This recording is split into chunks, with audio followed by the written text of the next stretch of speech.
पीले दांत वाली बहू। रंजना कभी ब्रश नहीं करती थी। उसे कितनी बार उसके माँ बाप ने डांटा, लेकिन उसका कोई असर उस पर होता ही नहीं था, जिस कारण से उसके दांत पीले पीले हो जाते हैं। शादी के बाद अरे बहू, वैसे तो तुझ में कोई कमी नहीं है, पर तेरे दांत इतने पीले कैसे हैं बेटा? कैसे मतलब? कोई सर्जरी थोड़ी ना कराई है। वो तो क्या नाम, मैं ब्रश नहीं करती थी तो पीले हो गए। अब क्या करूं? आप कहें तो लाल करवा लूं या फिर काले? यार ये क्या है, क्यों माँ से लड़ रही हो? लड़ रही हूँ? अरे मैं लड़ रही हूँ या ये बोल रही है कि दांत पीले हैं, पीले। अरे तपस्या थोड़ी ना की है इन्हें पीले करने के लिए। बकायदा ब्रश नहीं किया है 20 साल तक, तब जाकर। छी, कैसी बात कर रही हो? ये उस वक्त तो पीले नहीं थे जब हम लोग तुम्हें देखने आए थे। अरे तब साफ करवा लिया होगा डेंटिस्ट के पास जाकर। अब देखो कैसे पीले पीले लग रहे हैं। रंजना सास की तरफ गुस्से से देखती है। फिर शुरू हो गई पीले पीले पीले। अरे पीले तो तब भी थे जब मेरे हाथ का रसगुल्ला उड़ा उड़ा कर खा रही थी और बोल रही थी, लड़की नहीं गुणों का खजाना दे रहे भाई साहब आप। खैर, अब वो लोग करते भी तो क्या करते, पीले दांत वाली बहू पल्ले पड़ी थी तो झेलना तो था ही। एक दिन कीर्तन में रंजना गाना गा रही थी। अरे कमला बहन, माँ का द्वार है, यहाँ तो सब शुद्ध होकर आते हैं, फिर अपनी बहू को ब्रश भी नहीं करवाती तुम। दूर से पीले पीले दांत भक्ति में बाधा उत्पन्न कर रहे हैं। अरे कोई 2 साल की बच्ची थोड़ी ना लेकर आई हूँ मैं बहू बनाकर। अच्छी खासी लड़की है, अरे कैसे करवाऊं ब्रश? ये तो उसे खुद करना चाहिए ना। अब माँ बाप तो इसके जैसे तैसे निपटा दिए, ये नहीं सोचा कि सास कैसे संभालेगी। सास बहू को लेकर घर आ जाती है, लेकिन सोच लेती है कि अब इसे लेकर कहीं नहीं जाएगी। अगले रोज बहू कहती है, अरे क्या हो गया, मंदिर नहीं जाना क्या? कीर्तन का वक्त हो रहा है। मेरी मधुर वाणी से कान्हा जी जागते हैं और सोते हैं। आप तो जानती है ना उनकी भक्ति में कितना मन लगता है मेरा। वो क्या है ना, तबीयत ठीक नहीं लग रही है मेरी, आराम करूंगी मैं। तबीयत ठीक नहीं लग रही? अभी तो मिथुन के गाने पर नाच रही थी आप, और अब बोल रही है कि तबीयत ठीक नहीं लग रही। अरे भक्ति में मन लगा लो सासू माँ, ऊपर जाना है, क्या मुंह दिखाओगी आप? हाँ? सास को बहू की बात पर गुस्सा आ जाता है।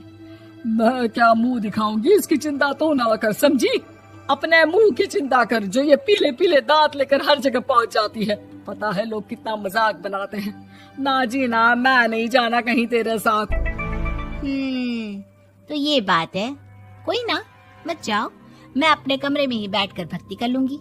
ऊपर वाला दांत थोड़ी ना देखता है, मन देखता है, भावना देखता है। और अरे बस बस, तू सब कुछ दिखा, बस ये सफेद चमकदार दांत ना दिखाना किसी को, है? जा यहाँ से। बहू को सास की बात का कोई फर्क नहीं पड़ता, वो तो जैसी थी वैसी ही रह जाती है।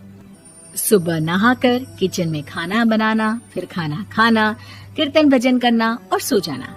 एक दिन, माँ जी मैं सहेली के घर जा रही हूँ, शाम को लेट आऊंगी।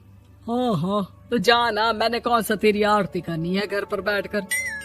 रंजना सहेली के घर जाती है, जहाँ वो पार्टी में जाने की तैयारी कर रही होती है। अरे शिखा, कहाँ जाने की तैयारी कर रही है? मैं गलत वक्त पर आ गई क्या? अरे नहीं यार, उल्टा सही वक्त पर आ गया। मैंने ये साड़ी और ज्वेलरी निकाली है यार, शाम को इनके ऑफिस की एक पार्टी में जाना है। बताना कैसा लग रहा है ये सब? नहीं यार, इस ड्रेस के साथ तो वो वाली ज्वेलरी अच्छी लगेगी। हाँ हाँ सही बोल रही है, मैंने ध्यान ही नहीं दिया। वैसे तो हमेशा से मस्त फैशन सेंस रखती है। तो बड़ा जाती होगी ना पति के साथ पार्टी में। रंजना कुछ नहीं बोलती, बस सोचती है कि यार काश ये बात सही हो जाती, पर मैं क्यों नहीं जाती पार्टी में? क्या इन लोगों की कोई पार्टी होती नहीं होगी? रंजना घर आती है और रात में पति से सवाल करती है, एक बात बताइए, आप मुझे किसी पार्टी में क्यों नहीं ले जाते? क्या आपकी यहाँ ऑफिस में पार्टी नहीं होती? पति बेचारा क्या कहता कि दांत पीले हैं तुम्हारे इसलिए। अरे कोई पार्टी होती नहीं हम लोगों के ऑफिस में, तो कहाँ से लेकर जाऊं? और मार्केट, मॉल, कहीं वीकेंड घूमना, कहीं तो। अरे यार सारे हफ्ते में एक छुट्टी मिलती है, तो सोचता हूँ कि आराम ही कर लूं। क्यों? रंजना मन मार के रह जाती है। पहले कभी सास के साथ मंदिर जाया करती थी, लेकिन वो भी सास ने ले जाना बंद कर दिया। घर बैठी बैठी रंजना बोर हो जाती है। तभी उसे आइडिया आता है और वो मायके जाने का सोचती है। सासू माँ, 2 दिनों के लिए मम्मी के घर जा रही हूँ। अच्छा ठीक है, आराम से जा। और हाँ, माँ से कुछ अच्छी आदत सीख कर आना कि कैसे शरीर के हर भाग की तरह दांतों की सफाई भी जरूरी होती है, समझी? शुरू हो गई ना आप। वो लोग आपकी तरह नहीं है कि छोटी छोटी बात का बतंगड़ बना दे। उन लोगों के लिए मैं मायने रखती हूँ, ना कि मेरे पीले पीले दांत। रंजना माँ को बिना बताए उन लोगों को सरप्राइज देती है, लेकिन जैसे ही वो दरवाजे पर पहुंचती है, अंदर देखती है कि घर वाले कहीं जा रहे होते हैं।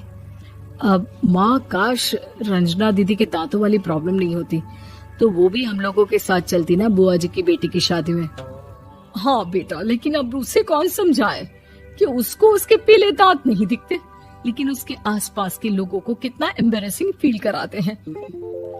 मुझे तो कितनी बार उसके स्कूल की टीचर ने शिकायत की कि उसके साथ कोई लड़की बैठना भी नहीं चाहती, और ना ही कॉलेज में कोई उससे बात करना चाहता था।